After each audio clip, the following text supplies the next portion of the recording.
I want to talk about this comeback story of Brendan Fraser, an actor that reached stardom status in Hollywood but disappeared for a few years after a tragic event. But recently he won an Oscar for Best Actor for the movie The Whale, and his acceptance speech in this Oscar ceremony was incredibly moving for me, because it's such an example of overcoming after very difficult situations that sometimes life puts us through. I really wanted to make this video because this story doesn't only apply for famous actors who fall and rise, but anyone who has had or is having a hard time in life and want to know that a comeback is always possible. For me, this case is especially interesting because going through these massive ups and downs and then ups again, it's showing how variable life is and how important the downs are. How much, in spite of the pain, they can help us to find our true selves and pave the way to a massive success. As I was mentioning, Brendan Fraser was at the peak of success around 2003. He was a famous actor, a movie star, fame, fortune, and then suddenly a dramatic change of events hit him really hard. Most people don't come back from this, but he did. And this is what happens. First of all, like other stars like Tom Cruise, he decided to perform his own stunts in his action movies. The decision turned out to be disastrous for his health. He had to go through several surgeries over a period of 7 years, lumbar surgery, a vocal cord repair. In 2003, he claimed to be sexually assaulted by an individual who was influential from the Hollywood Foreign Press Association. He also said that the incident made him retreat and feel reclusive. Around this time, he was also dealing with some personal struggles. In December 2007, Fraser and his wife, Afton Smith, announced their divorce after 9 years of marriage and 3 children together. Brendan Fraser mentioned this: "I was going through things that mold and shape you in ways that you are not ready for until you go through them." After 2008 or so, Brendan Fraser disappeared from the public scene. And basically, at some point, the phone stopped ringing. It can happen to all of us when we feel that we are so loved and accepted and suddenly all that is gone. This is a familiar feeling when we go through a breakup, lose someone we love, we are fired at work. It's quite hard because we get used to be approved and our identity starts to be forged on the premise that we have reached that degree of acceptance with the world around us. So becoming so dependent on that external factor to reinforce our value and our identity is really dangerous, because when all that disappears, it's like an inflated balloon that is pinched, it explodes. What is important to understand is that worth is nothing that should be given by others or by successful events in life. It's something we have intrinsically, and worth is definitely nothing that should be taken from us when we are rejected or we are shaken by dramatic life events. When that shock happens, the mind is not helpful. If we define happiness and good things happening around us and good people that loves us, life is full of ups and downs. And understanding this, having this perspective in mind when we are going up or we are going down, can definitely make us more stable.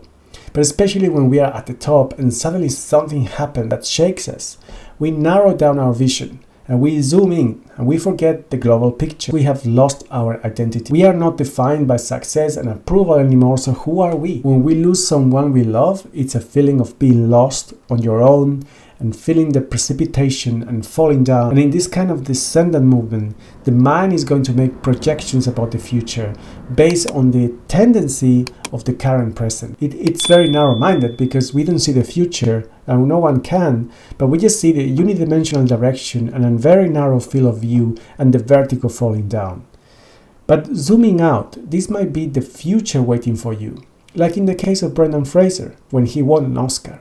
It can be even greater than when we were before, because actually descending this far down is a fantastic opportunity to learn, to humble down, to recover our worth and our value by ourselves and not by external circumstances or people. It's a perfect opportunity to gain endurance, resilience, a depth and a strength that is going to propel us even higher. It feels like you need to kneel down to get the impulse and jump even higher. Brendan Fraser had to go through this hell, and I don't think it's luck that he got the role of his life in The Whale and he won an Oscar in 2023. He opened himself. He wasn't afraid of talking about what happened to him in the famous interview in 2018 to GQ, where he exposed all the sexual abuse allegations and all he went through with divorce, operations, his mother dying. Opening himself this way to the whole world requires courage, because you are going to be judged. And getting it out of yourself, talking about it, has a healing power.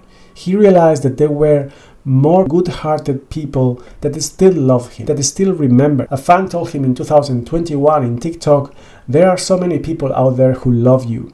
and we are rooting for you, and we can't wait to see what you do next. This opening led him to start having small roles in TV and then being rediscovered by Darren Aronofsky to offer him the role of his life. The trauma he went through made him stronger, more genuine, probably a much better actor that could convey true emotions that he had lived himself. In his own words, "And I mean, I'm older now, I don't look the way I did in those days, and I don't necessarily want to," he said.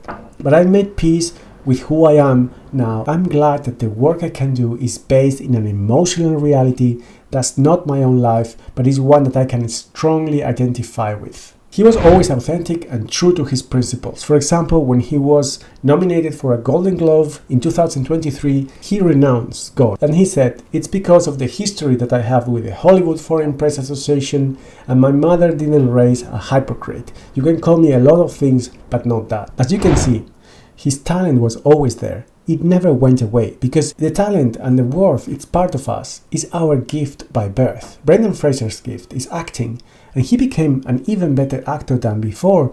On that down period, Aronofsky understood this, and you will find extremely talented people like Aronofsky that can feel the worth, even if you don't see it in yourself. Trust that you can heal your wounds and trust your worth is there. You will have the chance to show this if you are not afraid to open yourself to the world. And this is my conclusion. When you're going down, when you are shaken by life events, the feeling of falling can be overwhelming.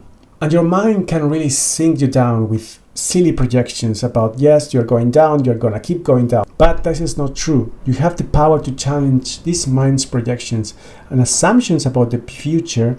You have the power to challenge the expectations from yourself and your mind and other people. You have the power to zoom out in your life graph and see the possibilities, and that a comeback, an even higher comeback, is possible. And when you're falling down, you have the power to discover your true worth, regardless of others' approvals or rejections, and a chance to know yourself with unusual depth. And this resilience allows a person to transform from a victim to a survivor mindset. And the healing and growth that can occur after a trauma can be absolutely powerful and transformative. So pain doesn't have to forever rule our lives. We can heal and move on and still live a full life despite what happened. If you like this video, remember liking and subscribing. Thank you very much. See you in the next video.